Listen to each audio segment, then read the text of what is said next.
Gather around, lend an ear to this tale of human rights and law. This land down under has torn asunder amidst majesty and awe. From Magna Carta Libertatum to the declarations of rights worldwide, Australia remains a great dividing range over the matter we three preside.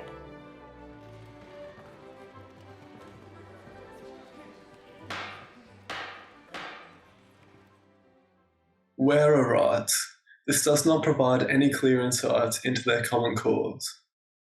Have you tried reading up in light of international accords to advance common law? We cannot endorse an external source to alter the interpretation of our Constitution. Of course, but surely the nation's future cannot rest on the risk of absurd conclusions. What other solution is there here? We cannot preserve under the limitations of Chapter 3. But I have an idea. Let's allow these learned legal louts the liberty to help us see. Do they wish to change the document? Honestly, this Attorney General just seems to be saving face. Well, let's hear from the respondent. Allow the Commonwealth to make their case. Here we are, outside the High Court of Australia, for what's been dubbed the trial of the century. The applicant, New South Wales Attorney General Michael Wagner, challenging the constitutional validity of a recently proposed amendment introduced by the respondent in Commonwealth Parliament. This amendment seeks to alter the centuries-old Australian Constitution through a national referendum to include a federal Bill of Rights. The applicant, Mr. Wagner, has claimed the amendment is beyond the scope of Parliament's legislative powers, interfering with the power of the states, and will see an end to the long-held doctrine of the separation of powers. This ultimately puts the question to the Australian public. Do you approve of the proposed law for the alteration of the Constitution entitled Constitution Alteration Human Rights Bill? We go live right now inside the halls of this prestigious institution here behind me to hear the opening arguments. With Acting New South Wales Attorney General Michael Wagner, to the Bill of Rights Chronicles we shall venture. In the High Court, judges dissent on the validity of the Bill's intent. Federalism and separation of powers are key, but will they sway the Court's decree? As the battle of wits wages on, the fate of the bill remains far from done. Will it stand tall, or will it come crashing down? For a resolution must be found. What folly befalls this humble cause? Shall we betray the crown? Nay, sovereign sin, 'tis Parliament's whim that led to such renown. If Parliament is ill, enact the state's own Bill of Rights to slow them down. Yea, rights we seek, not mild nor meek, but constitutionally bound. Charlie Brown, now look at you, blooming redcoats turned a shade of blue. Mere legislation will not do, amend the Constitution through and through. But your amendment is far too bold. You've overstepped and your power is uncontrolled. Oh, Wagner, rest assured, powers are in check. The Bill of Rights we born is right retrospect. Yawn. This law is vague and broad. Constitutional principles it does break. Infringing federalism. Stealing liberty from the states. It's built on Constitution, within our powers reach. Protect and promote our rights, lessons we do teach. Top of the history class, hey, my boy. Well, the powers doctrine that you destroy will defeat the purpose of the 1902 Constitutional Act. And though history doth teach well, now I beseech thee, Charles, do tell. How can the High Court possibly read up like that? With both parties giving compelling arguments, it is difficult to speculate on how the High Court justices might interpret these matters. Only time will tell whether the majority takes a broad or narrow view on the issues at hand. History shows historical considerations are often brought back into the spotlight upon determining issues of interpretation like these. Key historical considerations include the Declaration of the Rights of Man and of the Citizen, adopted in France in 1789. We take you live now to our historic correspondent. Read down, look what the law has said. Read down, look out, that crown could claim your head.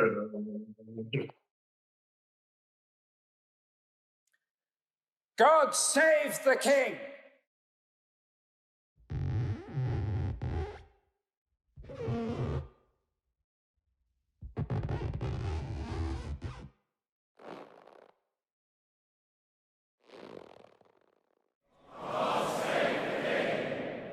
In the land of Oz, a great debate arose. A Bill of Rights, they say, should be composed. The Commonwealth and the Attorney General stand before the High Court, a fight most memorable. Their legal arguments are put to the test as the judges weigh what is best. Beyond our Commonwealth heads of power, parliamentary sovereignty devoured, a Bill of Rights overexcites our judicial mind. Establish a federal system of government for Australia. These powers, not gibberish. The Constitution to cope, a Bill of Rights well within its scope. From the Constitution, let's seek resolution. To the barrister's submissions, what powers of the politician? Political powers? What a pseudo-oxymoronic phrase. We do not fight with principles or might, but they fight with national displays. What say have they, even referring this kind of question to the vote? They cannot state nor legislate. Their power merely doesn't have the scope. Study the words 5129, they shine for all to see. The Parliament has power over matters nationally. Regarding the right to legislate, it holds authority. Oh, isn't it great? It shall not break our stunning democracy. Look to countries far and wide, see rights that are entrenched. Our Commonwealth is far behind, advancement be commenced. External affairs? How dare! My learned friend, 'tis truly a rewarding spectacle. But hear me now, they are not so proud of interpreting so broad, for powers so incidental. 'Tis experimental what you propose to legislate for reckless rights that will unfold. I say again, my learned friend, it's not an international example that is so quick, so brave, or so bold. One country not shy of the protection of rights is the United States, where in recent years the effect of the amendments within the American Constitution has taken full force. Throughout history, the American Supreme Court has affirmed their interpretation of freedoms such as the individual right to bear arms. The outcome of these decisions is still up for debate. We take you live now to our US correspondent who shares his insights with us. Hi, kids. Do you like violence? You know the Second Amendment right is what describes it? Want to copy me and do exactly like I did? Freedom of speech stuffed up worse than my life is. The speech is just great. I'll say what I want to say, but I can't figure out the consequences of it day to day. Yo, my First Amendment rights laid bare on the mic. And the type to say something you might not like. It's white hot, like 8 Mile in the summertime. Set my sights on liberty with justice for all, because united we stand and divided we fall.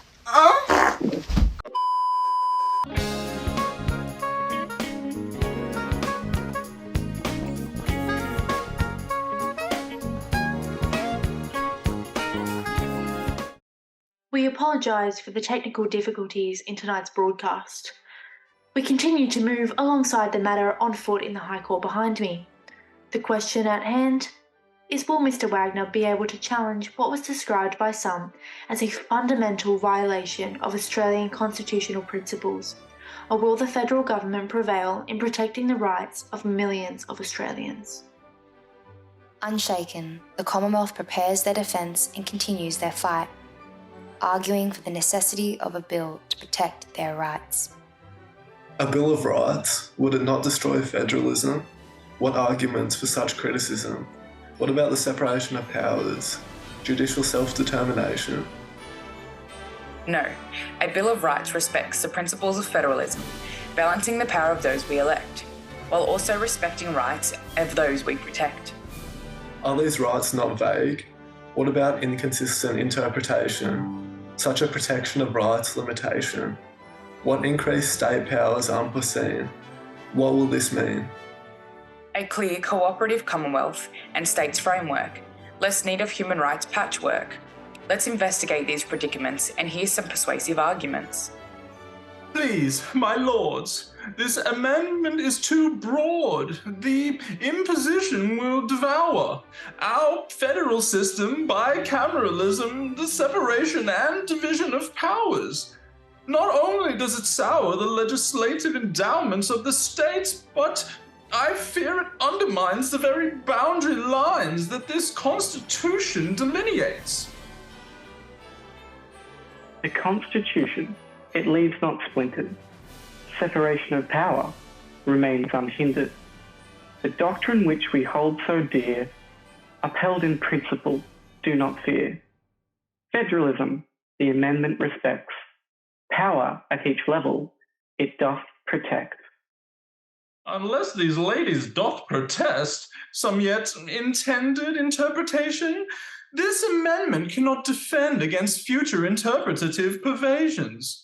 The Commonwealth's persuasion lays in consistent rights, apparently. But tell me, how can it be that such a radical decree could even meet proportionality? Amendment seeks upholding of freedoms found widespread, proportionate to protect the rights we left unsaid.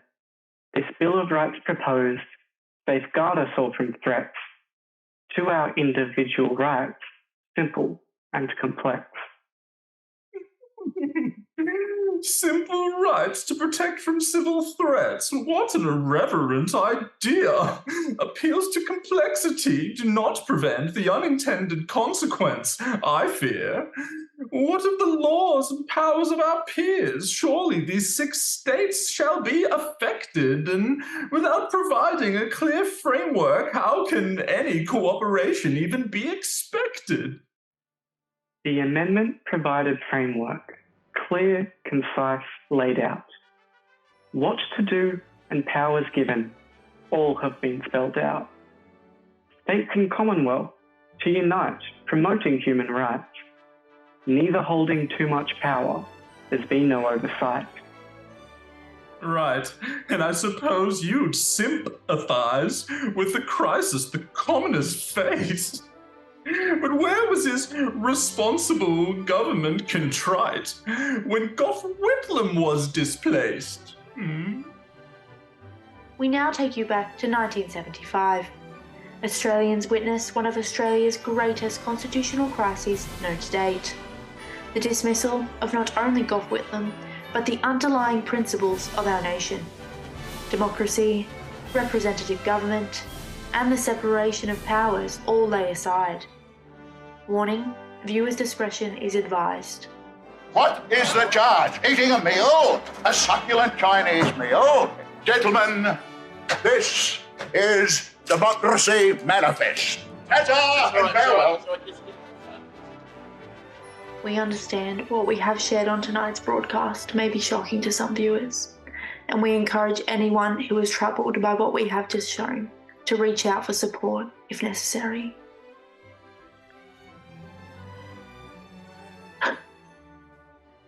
We've heard the scope of the Commonwealth's legislation, the principal proportionality throughout their statements, the constitutionality and validity of the proposed amendment, the interpretation of our Constitution's implied rights intended, the protection and promotion of human freedoms and civil rights. Now we must take our leave to ensure that our judgment is right. The justices pondered, their thoughts profound, weighing the arguments, a decision to be found. The outcome uncertain, the tensions high. As they wait for the verdict, they can't deny. Dear Justices, we've heard the dissenting views, and now it's time to choose. This Bill of Rights, we do believe, is the path we must pursue. Let's stand as one and pave the way for human rights to thrive and work together hand in hand to help our nation strive. I concur with Georgia, for this amendment does enhance the rights and freedoms we hold, giving all a fighting chance. The principles we hold so dear are not by this bill swayed. Together we will stand as one and let our rights be displayed. But Justice Ben is not so easily swayed, as he presents his dissenting view as to be weighed. Your Honours, I must disagree. This bill steps out of line.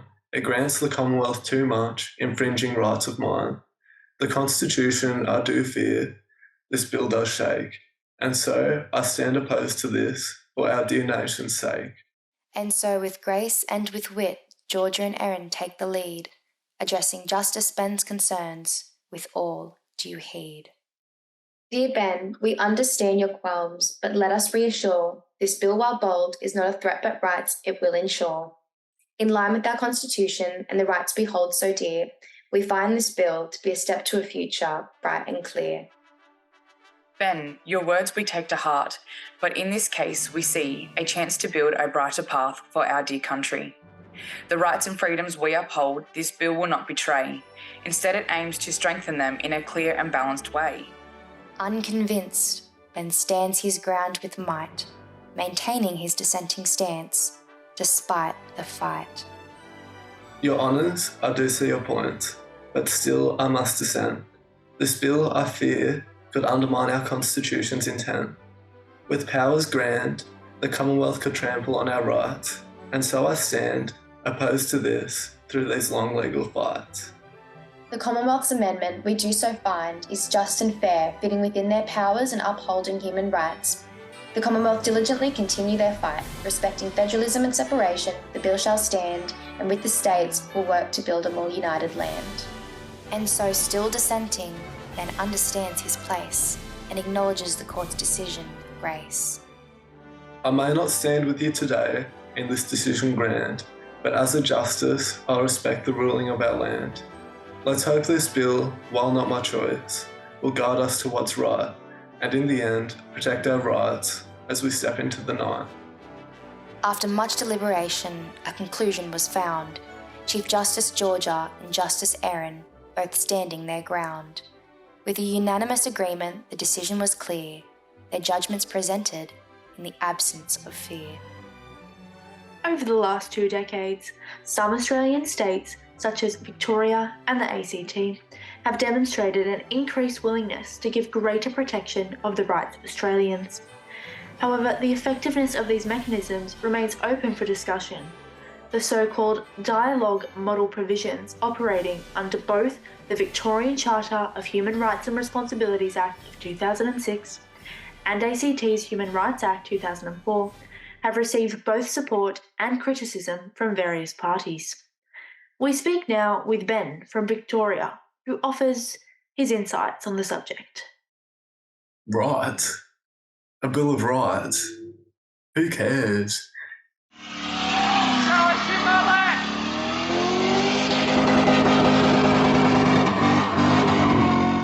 The High Court's conclusion, with the majority's sway, was reached with due diligence and without delay. The court now speaks, a decision they share. In this tale of rights, a judgment fair. We find the amendment within our scope, a valid change giving human rights hope. The principles respected, our decision made, let the people decide in a referendum displayed. I concur with the Chief. The amendment is sound, enhancing protection where rights are found. No conflict with implied rights we see, a valid change in our Constitution it shall be. I dissent, for I fear the consequences dire, a centralisation of power which I don't desire. But the court has spoken, the majority's word, a decision for the public, their voices to be heard.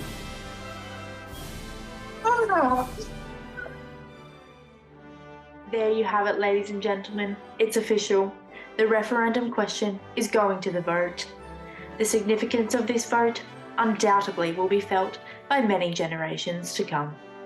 The future of human rights now in the hands of the Australian public, ready to make their stance. And so, dear audience, our tale comes to an end, a story of rights, a message to send. The Bill of Rights chronicles, in the Court of Rhymes, a tale of law for these modern times.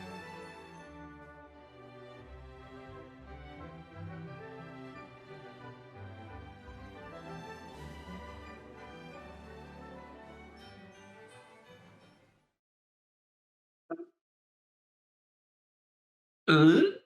Ta-ta and farewell.